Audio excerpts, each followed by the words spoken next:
আজান কেমন একটা বন্দিগি যে ব্যক্তি আজান দিবে বিনা বেতনে।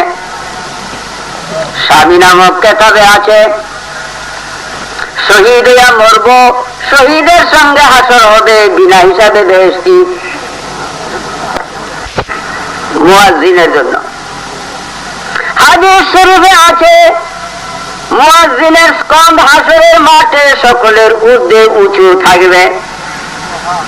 কিলকাল কথাবার্তা হবে, এ কন্যার কাছে জিগাইবে ওরা কোন মানুষ যাদের স্কন্ধ সকলের ঊর্ধ্বে।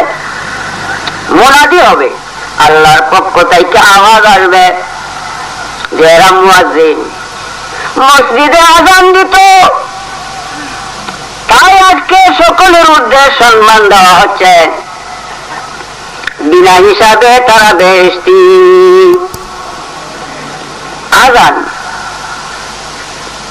এই মূল্যবান আযান মেয়ে লোকের জন্য নিষেধ, হারাম।